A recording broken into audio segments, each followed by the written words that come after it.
bonsoir, ravi de vous retrouver sur La Première. À la une de l'actualité ce soir, cette question, y aura-t-il une grève dans le secteur du commerce?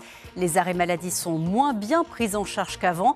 Une manière pour les entreprises de lutter contre l'absentéisme, mais ça ne passe pas, on le verra pour les syndicats. Louloutou, dernier déplacement dans les îles pour le ministre des Outre-mer, Manuel Valls, invité à découvrir l'une des richesses de l'île, les taraudières, une richesse que les habitants ont à cœur de transmettre aux générations futures. Le ministre attendu également sur la question de la lutte contre l'ice. Il y a urgence. On sait que la consommation d'ice détruit l'organisme, mais il rend également les toxicomanes plus violents. Les agressions se multiplient. On va en parler avec notre invitée, Cathy Godot, la présidente de la Fédération citoyenne polynésienne de lutte contre les drogues et la toxicomanie. Un changement qui ne passe pas pour les employés du secteur du commerce. Désormais, à partir du 3e arrêt maladie, ils ne sont plus payés par leurs employeurs pendant leurs 3 jours de carence. Les syndicats menacent de lancer une grève. Nicolas Suire, Mirko Vanfo. Les 3 premiers jours d'arrêt maladie ne seront plus pris en charge ni par la CPS ni par l'employeur. Le salarié ne sera pas payé à partir du 3e arrêt maladie de l'année. Les employés sont peu arrêtés par leurs médecins dans les petits commerces. C'est le cas dans celui-ci et dans bien d'autres au centre-ville. Je gère correctement mes employés, je les paye au premier du mois et donc je n'ai pas trop de soucis. Quand une entreprise va mal, c'est quand vous avez beaucoup d'arrêts maladie, ça veut dire c'est mal géré. Soit les ressources humaines, soit la paye, soit quelque chose comme ça. La convention du commerce a été renégociée au mois de décembre dernier. Elle est valable seulement pour les entreprises affiliées à la Fédération générale du commerce et à la CGPME depuis le mois de mars 2025. Les patrons attendaient cela depuis des décennies, notamment pour les entreprises avec de nombreux salariés comme les grossistes. Et ça désorganise le planning des entreprises, ça donne des obligations aux collègues qui sont au travail, qui doivent remplir les charges du salarié absent. Et c'est un coût. Parfois, il faut faire appel à une société d'intérim. Cette nouvelle convention n'a pas été validée par les syndicats, du moins pas par la majorité d'entre eux. Une représentante qui a signé. Et tous les autres syndicats n'étaient pas non plus autour de la table, donc ils n'ont pas signé. Donc nous avons contesté. Et manque de peau, nous n'avons toujours pas de réponse. Si c'est opérationnel et ils ne veulent pas revenir dessus, on sera bien obligé de faire venir à la grève, puisqu'on n'a pas d'autres moyens. À ce jour, les syndicats n'ont pas été reçus par le gouvernement. Visite ministérielle oblige. Cela pourrait avoir lieu en fin de semaine. Et justement, encore 24 heures de rencontres et de réunions en Polynésie pour le ministre des Outre-mer, Manuel Valls, de retour ce soir à Tahiti, mais c'est à Louloutou qu'il a passé la majeure partie de sa journée, à commencer par une pause culturelle à la grotte Mitterrand, vous le voyez, avec une prestation de danse du groupe Tanetee, un moment de partage entre la délégation et les habitants de l'île.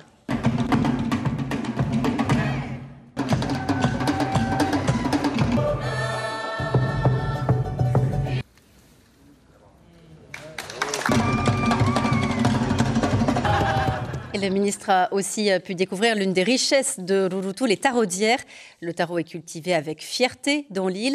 C'est le gage d'une autonomie alimentaire. Reportage de nos envoyés spéciaux, Heyari Tayata et Patrick Tsinsing. Comme tous les matins, Maïtoa est dans son champ de taro. Il replante, il nettoie et il prépare les prochaines parcelles à cultiver. C'est un dur travail, mais c'est aussi sa plus grande fierté. À 41 ans, il gère une dizaine de champs à lui tout seul.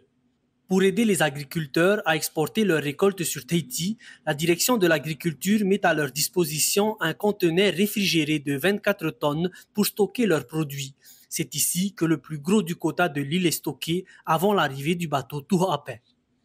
Alors, Louloutou produit environ 5 tonnes par mois, en sachant qu'on a 2 bateaux par mois et donc on a environ 2,5 tonnes qui sont envoyées sur le bateau chaque mois et ça fait un total de 5 tonnes par mois. Et elle est relativement stable, mais elle a quand même chuté depuis quelques années, tout simplement parce que aujourd'hui les jeunes sont moins intéressés parce que le travail n'est pas forcément facile, pas forcément évident. Alors avant on produisait environ le double, donc c'est-à-dire peut-être 10 voire 15 tonnes par mois, mais aujourd'hui c'est différent, on est à 5 tonnes. Aujourd'hui, il y a plus de fêtes. Hein.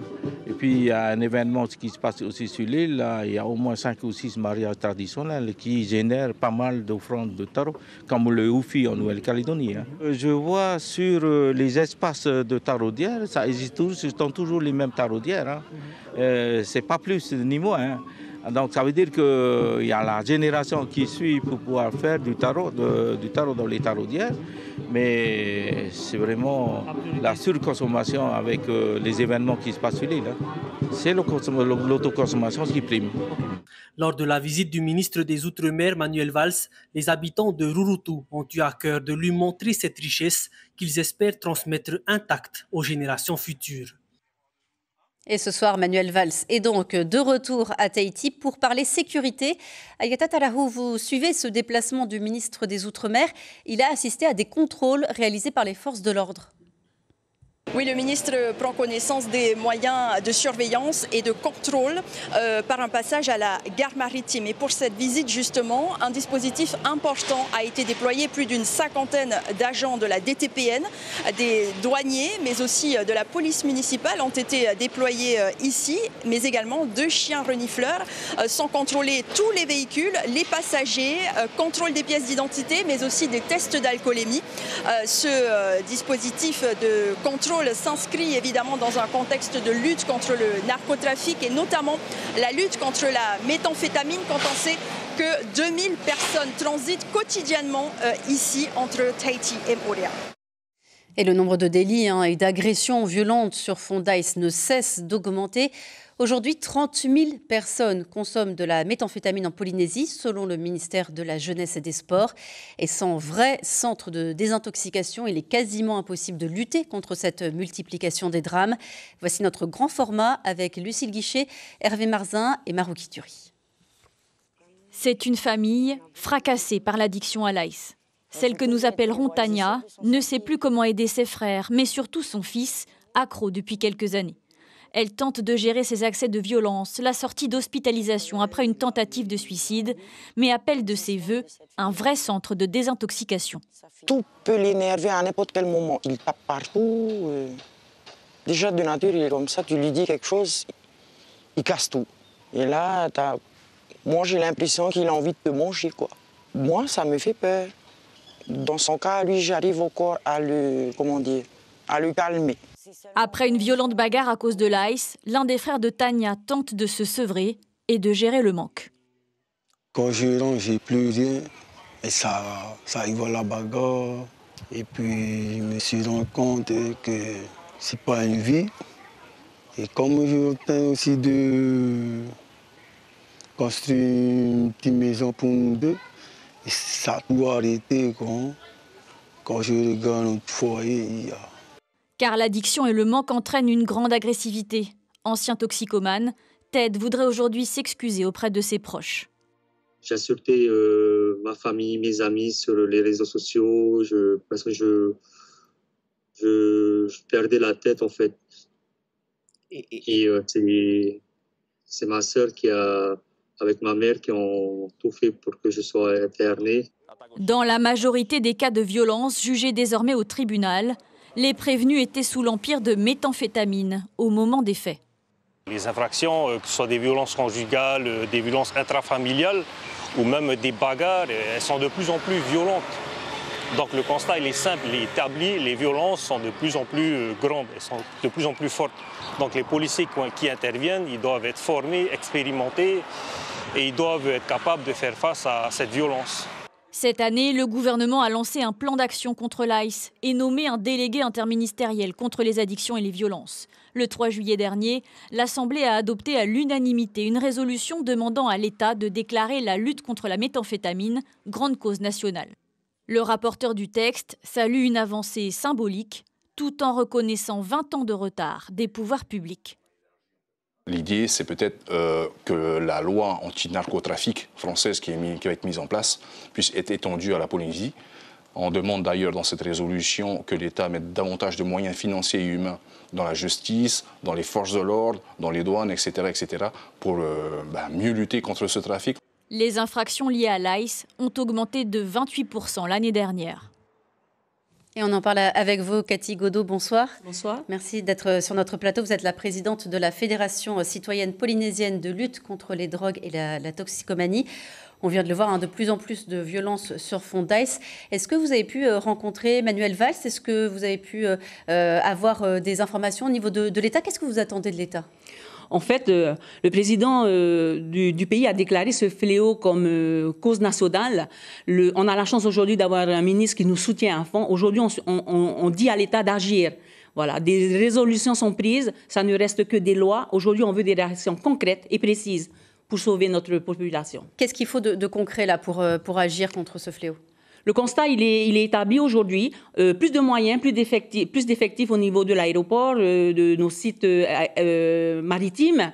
On a nos enfants polynésiens qui demandent qu'à revenir en Polynésie pour exercer leurs fonctions, les faire revenir et augmenter les effectifs pour lutter contre Donc déjà, empêcher l'ICE d'arriver sur le territoire. Une fois que l'ICE, malheureusement, est ici, on a vu la détresse des familles qui sont confrontées à ce problème. Comment on peut aider un proche qui consomme de l'ICE? Vers qui on peut se tourner aujourd'hui? Alors, nous voulions justement alerter les autorités, mais ça fait 6 mois qu'on le fait. Nous avons hâte que ce pôle de santé mentale sorte enfin. Il tarde à sortir. Aujourd'hui, il n'y a rien. Prévu pour septembre, c'est ça? Normalement. Mais aujourd'hui, clairement, il n'y a rien. Il n'y a rien qui permet justement, à part la fédération, qui vient en soutien, qui vient en aide et qui répond justement aux appels de détresse de la famille. Donc on va aux urgences, qu'est-ce qu'on fait? Alors c'est vrai que la mission première du CHPF n'est pas celle-ci, notamment au niveau des urgences, mais on n'a que ça de disponible aujourd'hui.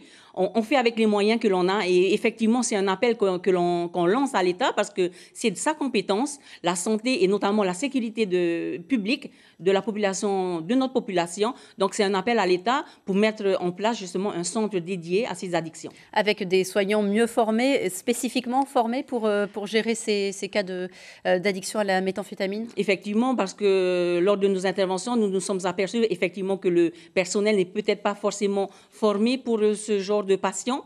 Donc renforcer les effectifs à ce niveau-là, nous mettre en place la cellule que le ministre de la Santé nous a promis depuis des mois pour accueillir ces patients en détresse. Quand on a réussi à sauver des personnes à l'instant T, comme vous le faites, comme les familles le font parfois, comment on peut aider les addicts à l'ICE sur le long terme pour pas qu'elles replongent?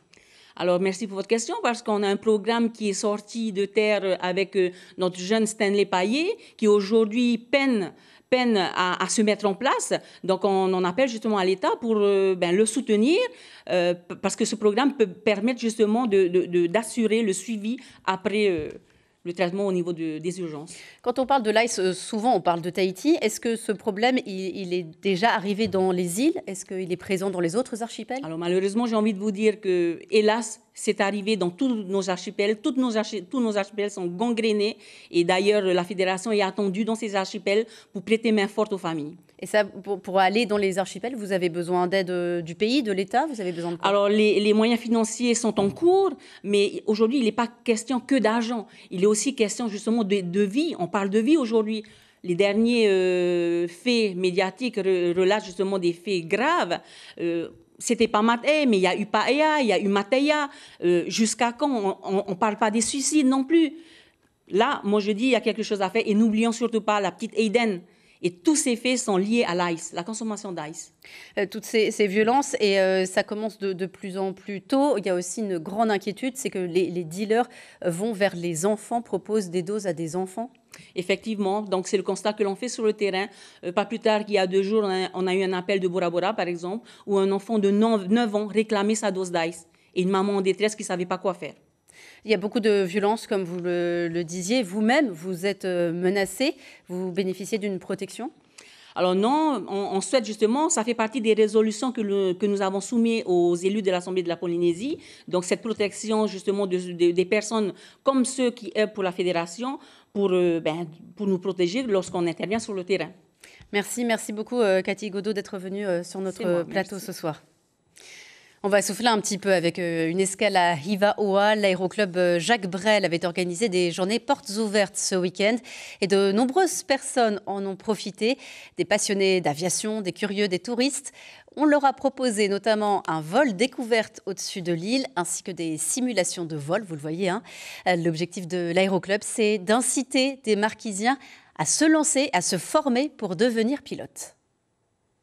Avec les élèves marquisiens, ça se passe très très bien. Moi, je suis là depuis 3 semaines. J'ai fait 17 ou 18 vols avec des élèves marquisiens qui prennent des cours pour les amener petit à petit à la licence de pilote privé et à passer l'examen avec un examinateur un peu plus tard pour permettre aux marquisiens puis aux touristes comme ce monsieur de venir découvrir l'île d'Hiva-Oa du dessus et l'île de Tawata juste à côté en longeant les côtes, à faire des vols d'initiation, des vols découvertes de 30 minutes autour de cette belle île d'Hiva-Oa. Je devais tirer le manche pour monter et pousser le manche pour descendre, appuyer sur les pédales au sol pour avancer. Et pour décoller, il fallait aller doucement, il ne fallait pas monter en piquant. Le Grand Prix du Heiva i Bora Bora revient au Tamari'i Ana'u. Le groupe a été récompensé hier soir pour son spectacle sur le thème des grands-parents, sur le rôle essentiel de ces piliers de la mémoire et de la transmission. Un récit sensible et universel qui a su donc emporter le jury. Si tu aimes ta culture, tes chants, les traditions de ton pays, alors tu as déjà tout gagné. Mais ce qui compte aussi, c'est de rester unis. On a remporté le premier prix grâce à notre thème. Il était une fois mes grands-parents. Parce qu'il faut parler d'eux. Aujourd'hui, les enfants font moins attention aux personnes âgées. Ma petite fille a voulu qu'on mette ça en avant, qu'on parle de la situation des grands-parents aujourd'hui. Elle a raison. Il faut que la famille se retrouve, qu'on prenne soin de nos anciens, qu'on leur montre qu'on les aime. Si on s'éloigne d'eux, on s'éloigne aussi de Dieu. Et c'est la fin de ce journal dans lequel on a constaté les ravages causés par l'ICE en Polynésie. Les infractions liées à la méthamphétamine ont augmenté de 28% l'année dernière. Les associations réclament de l'aide du pays, mais aussi de l'État. Il manque notamment un vrai centre de désintoxication. Et l'information continue sur notre site internet avec notamment cette déclaration des centres de plongée. La Polynésie française figure parmi les destinations les plus sûres en la matière. Réaction des professionnels après l'accident mortel qui a eu lieu à la Presqu'île samedi dernier. Les détails sont sur polynésie.lapremière.fr. À suivre en téléart, déjà ce rendez-vous pour les fans de foot demain matin, la demi-finale de l'Euro féminin entre l'Angleterre et l'Italie.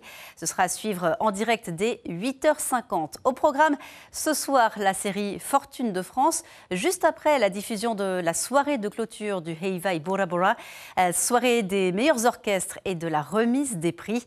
Et petit avant-goût, dès maintenant, avec des images de la prestation des vainqueurs, les Tamari'i Ana'u. Excellente soirée à tous et à demain.